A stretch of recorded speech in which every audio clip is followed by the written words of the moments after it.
Hey everybody, how you doing? I have my first over-the-board game review of the season. New season has just started. So I was playing for Chesterfield C team against Ravenfield A. We had a strong side out tonight, so I was on board 4 out of 4. My opponent's David Hill, and I got the black pieces. And I was kind of dreading a d4 start.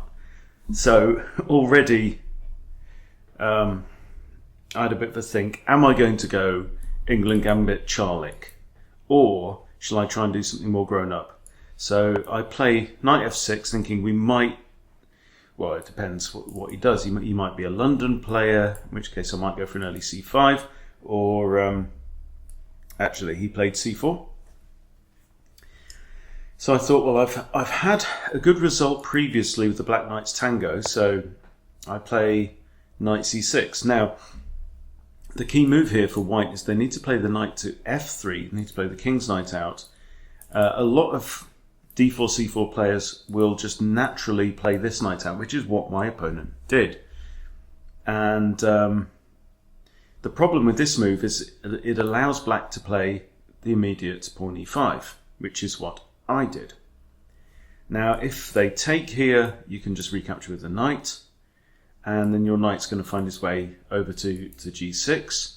If they push, you're going to bring your knight back to e7 and then to g6.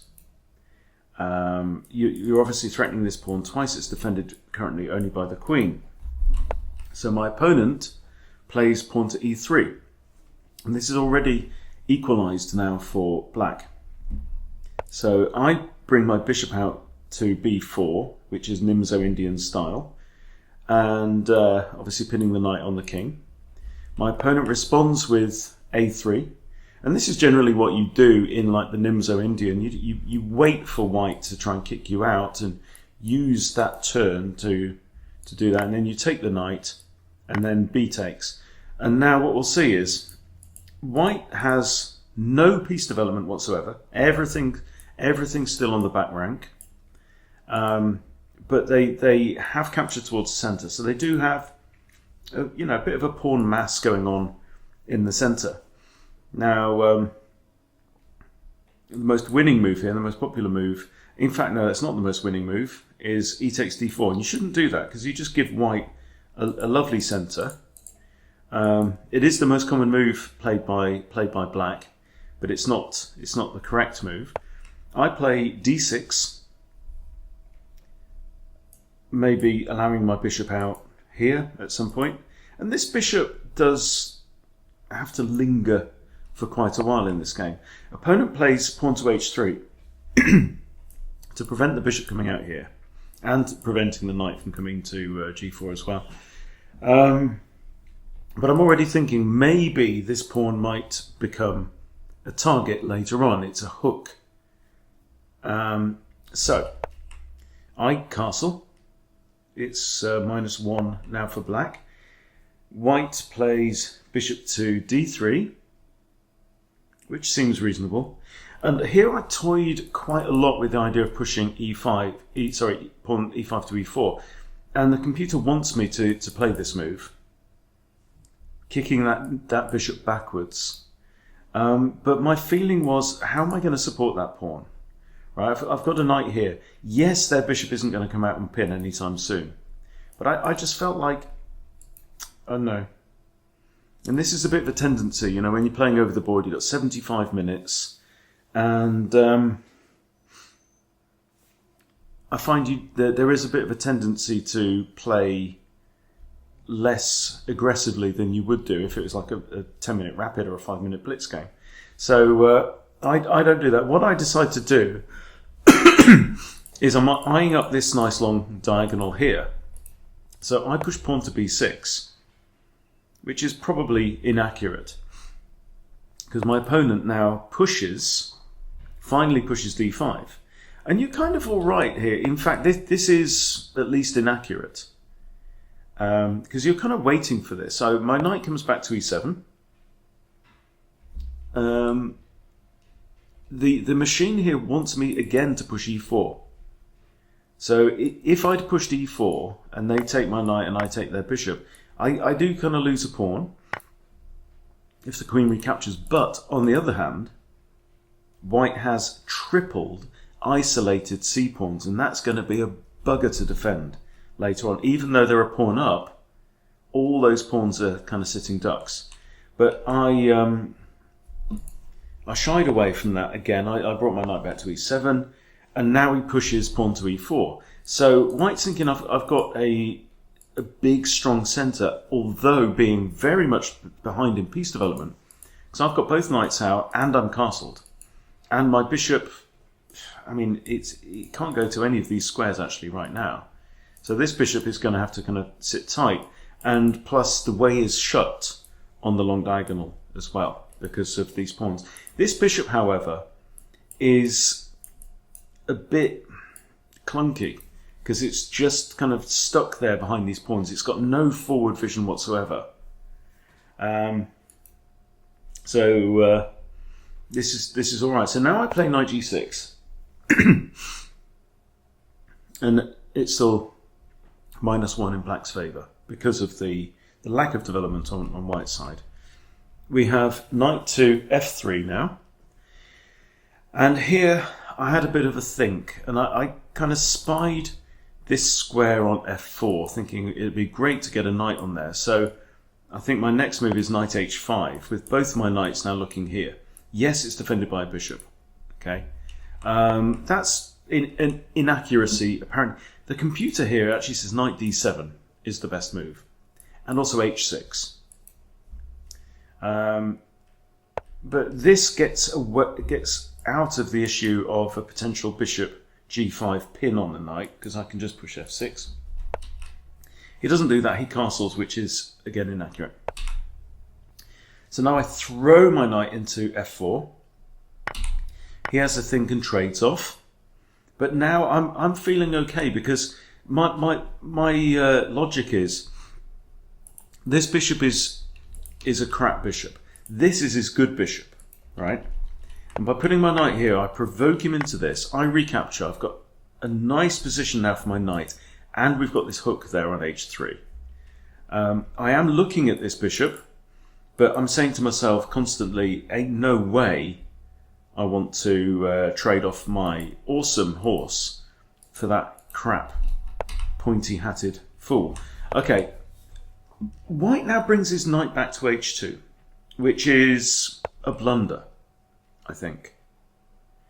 And this is the point in the game where we both start to take a lot more time. I think we've both used about 15 minutes at this point out of our 75 minutes that we've got. And I had a really good think now. I'm thinking about knight takes on h3. Pawn takes, bishop takes, oops. Rook has to move, but I couldn't see a win. In fact, the first move that I thought about is queen g5 with a checkmate threat. So I thought about sacking the knight on h3. I thought about sacking the bishop on h3, which is actually the computer's second move. But I couldn't see a convincing win that would justify the sacrifice of a piece for 2 pawns, even though I'm peeling open the king. So in the end, I do just go for queen g5, which is the computer's top move. And now it's actually -6. Right? I've got several threats here. I've got the immediate queen takes g2 checkmate. I've also got knight takes h3 check, because the pawn here is pinned and can't capture.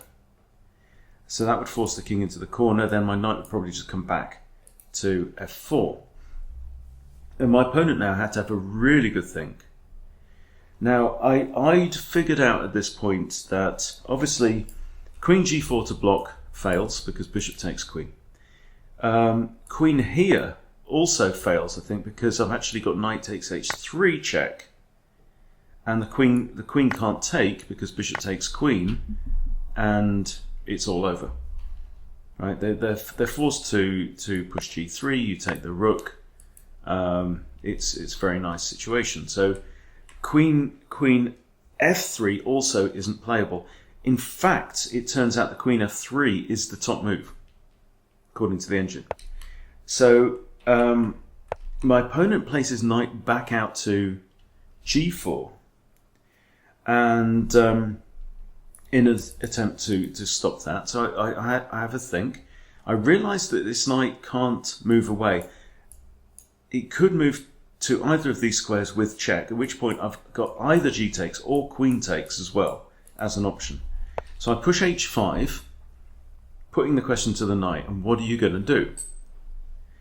Now my opponent's next move actually surprised me. I just didn't even contemplate this move. Pawn to h4, counter-attacking my queen. And here, I have options. I looked at queen takes h4, and then trying to think, well, how do I actually get a win down there? Obviously the knight's still on prise, but the knight's going to come back here defending there. I couldn't see a way to use my bishop. Thinking at some point maybe the pawn break, pawn to f5 might come in, but I don't really want to bring this bishop to life. I'd like that bishop to stay stuck away there. So in the end I'll just take the knight. So I'm up a piece. I'm expecting my opponent to trade queens. He doesn't. He pushes pawn to g3. Here the engine wants me to take the bishop. But I'm like, no, I like my knight. So I'm thinking about knight h3 check. I think that would be a mistake. So in the end, I simply drop the knight back. Now I'm threatening to take on h4. This pawn is pinned by the queen and can't capture. So now he trades queens. I recapture with the bishop. The machine slightly prefers h takes g4, which I kind of get. But I thought, let's bring the bishop into the game. He pushes with f3. I drop my bishop out to d7. And now his bishop comes back here.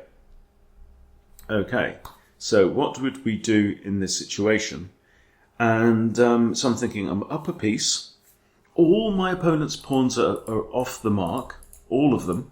All 8 of them. Whereas I've only moved 4 pawns. 1, 2, 3, and h5. So I'm thinking all I need to do now is settle down for a possible endgame and try and simplify. So the natural move here is pawn to f5. My opponent kind of went at that point, right? Because he knows that stuff is going to come off the board. We could end up trading everything here, maybe even trade a pair of rooks, and he's just going to be really up against it now. So he takes, I take back with the bishop. He declines this. Now I'd already seen this potential fork here. There's no way for the rook to move and defend the pawn. So bishop d3. He lifts the rook. I grab a pawn. Okay, and so here you can see that the pawn disruption on the queen side is now coming back to bite him. He plays bishop c3. Cheekily eyeing up my knight. I just bring the knight back. I've got 2 attackers on here. This is now completely winning position for black. Oops. Forgive me. So let's get back to where we were. Okay. And I've grabbed the pawn and knight comes back to e7. Okay. He brings the rook over to defend the pawn, but that's 1 defender and 2 attackers, and my attackers are both minor pieces. Here the computer actually wants me to play knight f5 again and attack this guy. But I think, look, let's, what is my job here? We're in an ending, kinda. Queens are off the board. Let's sweep up material and just try and simplify. So this comes with 2 attacks on f3. He defends with the rook. And I have a bit of a think now, and I realise that I can actually now push pawn to e4, hitting the rook. His rook now moves across to e3, so it still defends the pawn. Okay, and now it's time for rook a to e8, because I'm concerned about the fact that my knight was undefended here. So if we have trading off, there could be a scenario where the rook takes my knight, and why give back a piece? There's absolutely no reason. David now pushes pawn to f4, and in comes the knight. Okay, because I realise this rook now has to go backwards, because it can't come to either of these two squares and it can't stay where it is, because my pawn guards these squares. Okay, and this is also a fork not only on the rook, but on the g3 pawn as well. So once this rook retreats, I'm going to win the pawn. Computer likes e3, and I did think about that. My knight is defended by my rook, so I did think about pushing up here. But only slightly behind that is knight takes g3, king takes now, and what would you play here as black? So clearly my knight is under attack, but then I spy a discovered check, so pawn to e3 is check. King takes, I take the rook. White now plays the best move here, which is rook to there, but now rook e3, best move. If the king had moved, there's only one other legal move, which is king to h2, but then I simply capture here, and it's going to be mate in 4 moves according to the engine. So king goes here, I skewer the king, and instead of grabbing the rook, I grab this pawn because it's another discovered check, and I'm here threatening the bishop, and at this point my opponent extends his hand, and it's the end of the game. So, lovely win there for the Black Knights Tango. I don't think I've lost with the Black Knights Tango over the board. I had another good one against Sarah White. It was also a Black Knights Tango. So here, I mean, she actually played the correct move here, which is knight f3, and we just go into a similar kind of Indian deal with that. That was another very good game with interesting tactics. But yeah, I enjoyed that one. I enjoyed that one very much indeed. I've pasted the PGN into chess.com. That's giving 86 accuracy here for black and 75.5 for my opponent. So my opponent did pretty well. The guess that ELO is 1950 for me and only 1400 for my opponent. And it said I played the opening perfectly. So I will take that and party. There was only one miss, actually. No blunders and no mistakes from me. One miss, it was this move here. After they pushed here, it really wanted me to push e4 and attack the bishop rather than to flip the knight round. But to be honest, the difference isn't that massive. It's 1.89. Hang on. So here, yeah, 1.89 if I'd have pushed e4, and 1.17. So it's 0.7 of a pawn difference, not massive, but great start to the season, very satisfying indeed, and we won 4 out of 4. So well done to the team. Good game, and yeah, really liking this opening. I don't know why I don't play this more. Because I've talked about wanting to improve my positional play. Maybe the Black Knights Tango is the way to go against the against 1d4. Because let's just look at this. So we'll look at kind of the 1600 to 2000 rapid and above. And after 2 knight c6. Knight c3 is the most common move by some margin. 47% of the time they will play this move. And as long as you know to play e5, black is now winning 51% against 44%. So it's a weapon. It's definitely a weapon. Most common move here, again, is just to push the pawn. You flip the knight around, and black wins 58 against 37 in this line. So maybe I should strap a pair of big boy pants on and double down on the Black Knights Tango. Let me know what you think in the comments. But other than that, it's 10:30 at night. I'm done, and time for a good sleep and rest, knowing that we got a good win. So there you go. and thumbs up to the Black Knights.